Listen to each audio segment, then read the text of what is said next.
Hi, I'm Sander, and today I want to discuss with you the battle between Apple and Epic Games, specifically related to Fortnite. What are the true motives behind it, and what could be the larger implications to the digital economy?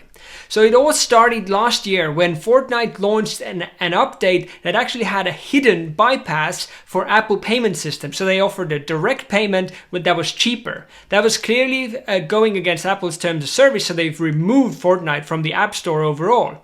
After which Epic Games was ready with a PR stunt, free Fortnite, following the 1984 campaign that Apple had run before.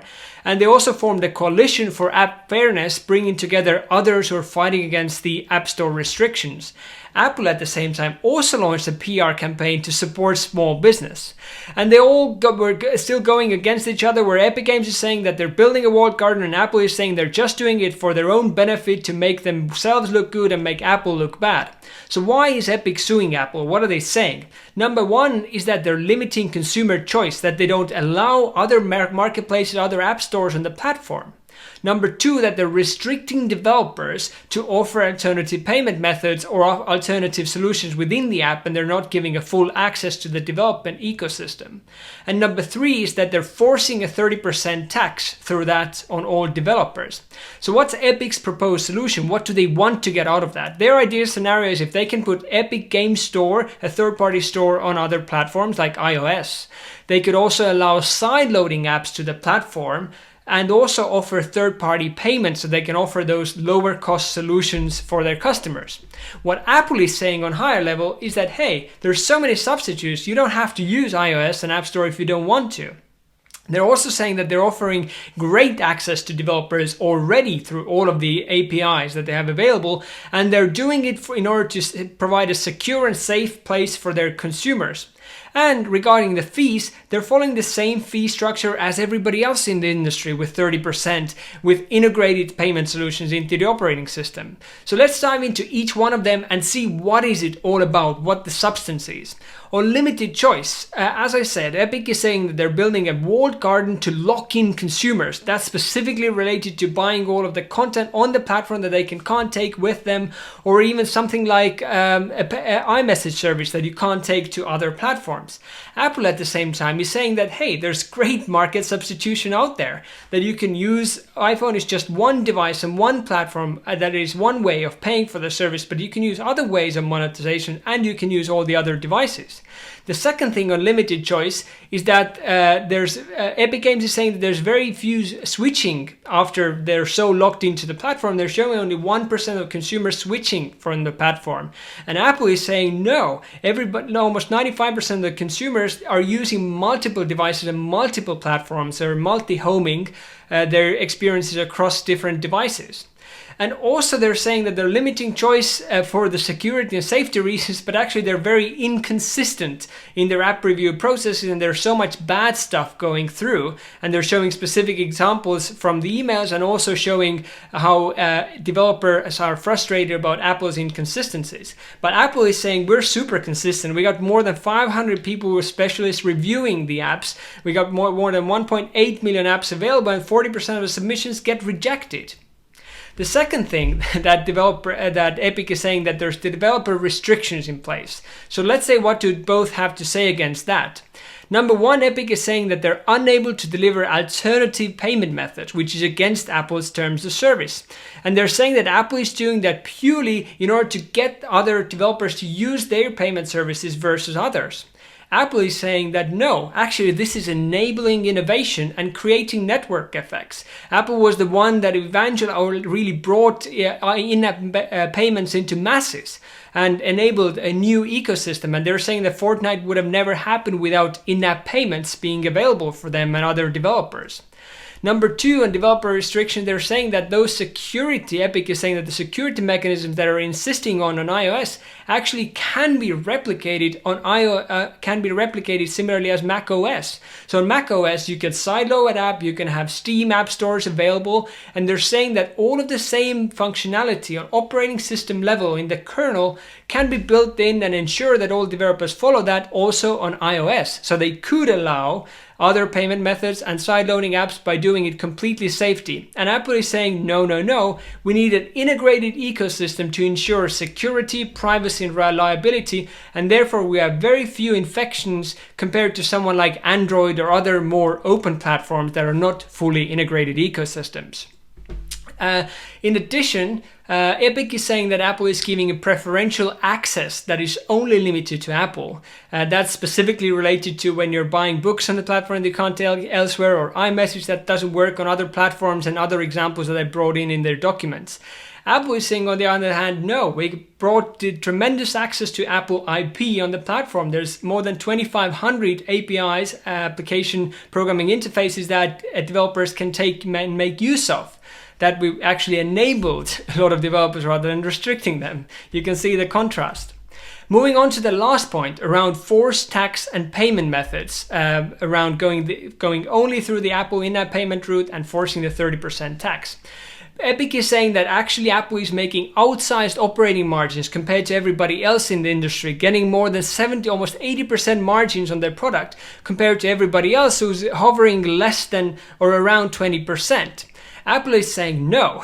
This is actually very consistent with the industry before them, who was charging 30%, for example, the Microsoft Store or other stores, and also other stores that come after Apple, like Amazon Store or Google Play Store, that who've all followed the suit on 30%. That is consistent across the industry. There's nothing unique about Apple in this case.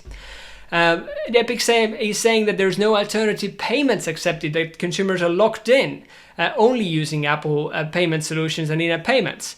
And Apple is saying no, actually there's cross-wallet play, meaning you can actually go and buy your credits on, let's say, PlayStation or Xbox, and use them, the in-game credit, on iOS devices, those coins. Those virtual coins. And apparently, as Apple is reporting, Fortnite is getting only 7% of their revenue through iOS, and vast majority of that, almost 2/3, is coming from Xbox and PlayStation platforms for Fortnite. So why are they brought into the mix? What's at stake? Why are those companies arguing between each other overall?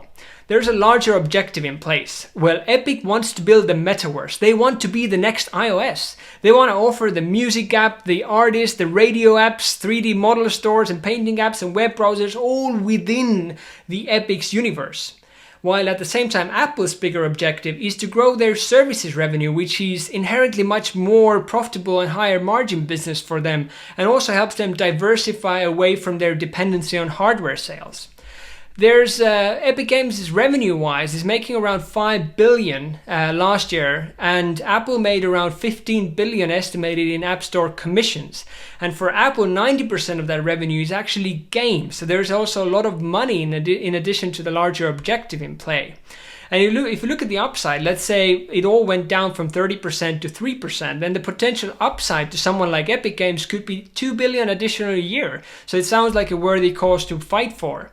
The potential downside for Apple actually can be huge. They could lose, if they go down to 3%, they can lose almost more than 13 billion of their revenues. So it's a huge chunk of money that is at stake, not just to talk about the strategic objectives why they're doing it. Actually, discussing lower fees has been on the table for a while. Epic is showing several examples.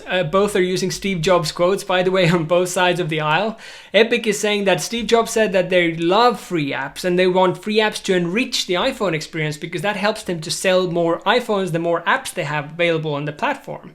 And that actually they consider lowering the margins to 80-20 split or something even lower and still keep it profitable. At the same time, Apple is saying no, no, no. There's actually two big forces. They want to keep the open platform for developers. At the same time, they want to protect the consumers that are coming on the platform from the malware and keep them safe on the platform. And that is no easy task, and that's why they need to keep charging those fees. Apple has actually made some special treatments over time. As we mentioned, they did a small business program where it actually impacts 98% of developers. It has a huge impact on the number of developers, but only 5% of the revenue. So it's a true PR piece just to go out there and say, hey, until your first million, you only have to pay 15% tax to Apple.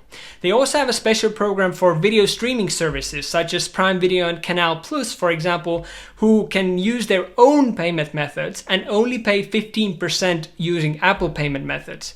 Apple is saying that also if you don't like the monetization that they're offering, you could also go with others, like for example selling physical goods and services that have no tax on it, or in-app ads, or in-app promotions, or even using web app services. By the way, none of them I don't think are realistic, because developers have really gained a lot from having this direct, seamless, frictionless access. What's my personal take, or what can we learn from all of that? Apple prides themselves on having built the great hardware, software and services integrated ecosystem, from all the way the iPhone to the iOS to the app stores and payment solutions and customer management, and leaving very little for the developers to have control over. That has caused them to be massively successful and transforming the way developers are making money on mobile devices. Consumers have a trusted and frictionless way to interact and transact with developers, and developers have a seamless way to monetize their app and enable distribution access to those consumers. I think the bigger question here is, how do the parties see each other? Epic is looking at Apple as, hey, they're just a payment processor. Of course they want to push that view because they want to be themselves a platform like iOS. And therefore they're saying, hey, why Visa, MasterCard and Stripe are only taking 2.5 to 3.5% of the share, why Apple is taking 30% of the share? There should be a way to have those available on the platform. And Apple themselves is saying, no, we're actually much more than a payment processor. We are a distribution access to our 1 billion devices.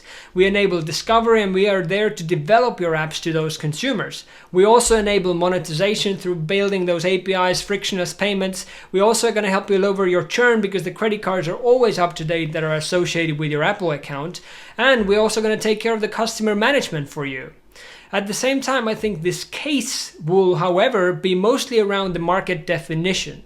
Around how Epic is seeing it is narrowly about mobile transactions. And if you look at that, then Apple controls about a half of the US smartphone market, therefore defining monopoly in that market. And that's a clear and blatant example of everybody that Apple is therefore abusing their power and implying higher fees.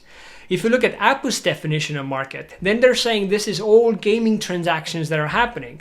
And therefore they have about a quarter of those transactions. Therefore there's no monopoly, and there's no need to penalize Apple, and there's no way for Apple to use their market power.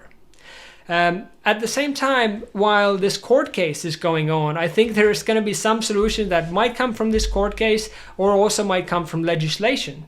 Let's see what we think Epic Games solutions are viable and which ones are not.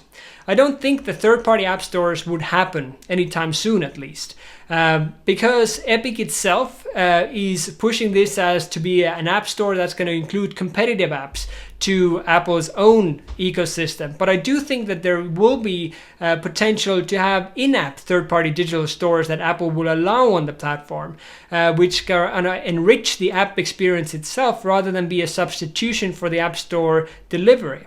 However, I think this is totally possible, the same way as on the Mac you have the Steam App Store, which is utilizing and sharing other experiences that are not necessarily available on the Mac App Store itself, and still providing the same level of security as was shown previously is possible to also do on iOS. So I think it's technically possible, and I think it could potentially enable much larger growth for developers and Apple themselves in building a much richer ecosystem. I don't think that sideloading apps will, however, happen also anytime soon, because that's a massive sales argument for iPhones, is to be this safe, secure and privacy-friendly device. And enabling sideloading, however it could potentially be done in a safe way, it still opens up this huge hole of vulnerability for the platform, and also the key sales argument for iOS devices. I do think that third-party payments, if sideloading is not going to happen, will have to come at some point. That Apple will have to enable developers to allow their own payment processing, whether that's going to be through web views and not in the operating system. It's not going to be as frictionless, so that developers can choose, hey, do I want to pay X percentage for Apple, let's say it ends up being 20%, or want to pay, let's say, 10% to someone else who's going to offer that through browser, or 3% if you're going to build it yourself. So I think that will come to the platform. And another thing that will, I think, have to come at some point is a deeper or level access between developers and Apple themselves. So if you pair your iPhone or your Apple AirPods to your iPhone, it's all seamless, very easy experience. I do think that in order to enable a level playing field between developers and Apple themselves, they would need to enable the same level of access across all of their products. All of it is far from being resolved. In addition to the court case, there's also investigations happening from governments. The European Commission is investigating Apple's behavior against Spotify, putting them into an antitrust position, and in their preliminary findings they found that Apple has used their market power against Spotify, implying a fee on Spotify streaming service while pushing their own pre-installed service on their own operating system, putting that into a beneficial position. At the same time, the US own Senate as well as the House Committee are investigating app stores like Apple and Google against their anti-competitive behavior. In addition, Epic Games themselves is also suing Google against the same arguments that they're doing with Apple. And for Epic, of course, it's not just about winning, but it's also creating the narrative for their own company to be this the good part, the good cop in this mix, and showing that how all of those big corporates are bad, with the goal of themselves building a platform for the future and their own metaverse. So clearly there is a lot in play, a lot of things in motion that are not just related to Epic, but also the antitrust cases that are happening around the world. And I think one in the US Senate doesn't capture better than the recent hearing from Mr. Blumenthal. Let me just say, after listening to my colleagues, I'm tempted to say Google and Apple are here to defend the patently indefensible. If you presented this fact pattern in a law school antitrust exam, the students would laugh the professor out of the classroom because it's such an obvious violation of our antitrust laws. Thank you very much for watching. I hope you enjoyed this video. If you did, please give it a thumbs up and let me know in the comments what kind of changes would you impose against these companies and who might be the winner in this battle between Apple and Epic in the court that's happening right now. If you'd like to see more of those videos on business and strategy, just subscribe to the channel, and I hope to see you next time.